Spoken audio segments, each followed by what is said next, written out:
Search engines are powerful, and how they work can be complex.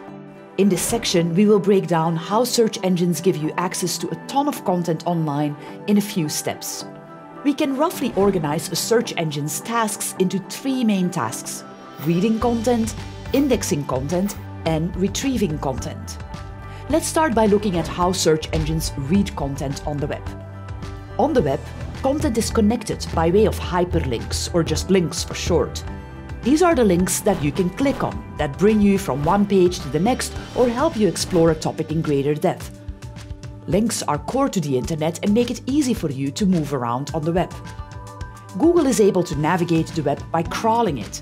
That means Google's search engine crawlers, sometimes referred to as spiders or bots, follow links from page to page. These crawlers cannot type anything, but they can follow links. This is how they find pages. A crawler can start on one piece of content and keep following links to get to lots of other pages out there. This also means that if the crawler lands on a page where there's no link to any other page, the search engine gets stuck. That's why, if you have a website, you have to make sure that all your pages link to other pages in your website, such that when the search engine crawler comes in, it can get to all your pages easily. You don't want to have an isolated page because the crawler cannot reach it and thus won't read it. Then, when the search engine spider lands on a page, it will read the content of the page. As we discuss later in more detail, the search engine spider can read, but it cannot understand images or look at videos. That's because the spider accesses the source code of the site, not exactly the site as the user sees it. You can see what that looks like when you view the source code for any given web page. Depending on your browser, you can view the source code of any website by typing view source and then the URL of the website in your browser, or right-clicking anywhere on a web page and selecting View Source Page. The source code is what the search engine sees and therefore reads. When there is an image, the search engine does not see the image. Rather, it sees the description that the website developer gave of the image. Basically, the search engine only understands text. So here is what this web page would look like to a search engine. While reading, the spider also classifies all the pages using a few key pieces of information, which brings us to index building. The search robot will cache or save the pages it found, read the title, scan the content, and identify the main words or keywords on the page. It will also record the address or the URL of the page. All this available content and information is kept in a very large database, or what Google refers to as an index. This is a way to store information in a structured manner, so that new information can easily be added, changed, and managed for fast and accurate information retrieval. A database could look something like this, but of course, the databases the search engines keep have tremendous amounts of information and are extremely complex. All that information in the index then gets stored on servers or massive computers.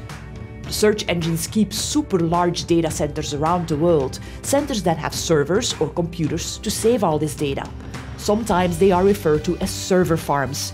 Here you can take a look inside one of the main Google server farms. Now, when the user comes to a search engine and types in a keyword or a keyword sentence, the search engine retrieves the relevant pages for that keyword from the database or index. With the keyword or keyword phrase as a prompt, the search engine goes back to the index and retrieves all the pages that relate to the query. You will hear people refer to this group of pages as the posting list, the list of posts that include this keyword. In the case of a keyword phrase, the search engine retrieves the posting list for each keyword in the phrase and then finds the pages that occur in every list. Since the index has everything neatly organized based on the relevant keywords, the search engine can easily identify all the related pages. It then decides what is relevant based on how well the content relates to the keyword, as well as the popularity of the content. In order to do this, Google uses several factors to determine not only what you mean, but also what is relevant and popular. It does this by using algorithms or complex mathematical formulas and processes that decide what information to show you in the search engine results pages. Google's algorithms take into consideration more than 200 unique signals or clues that help determine in what order the results should be shown to a user on the search engine results page. These signals include things like what words you use on your websites, how fresh your content is, your geographic region, and PageRank. PageRank is one of the most famous Google algorithms and a play on the name of the inventor, Larry Page, one of Google's founders. The PageRank algorithm measures the importance or relevance of a page. Unfortunately, Google doesn't share the details of their algorithms or their relative importance, but it's good to be aware of the main principles.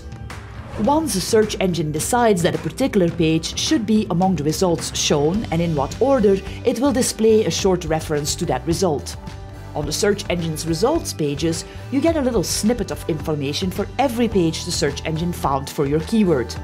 And there's a link you can click that brings you to the actual referenced page. So that's how search engines work.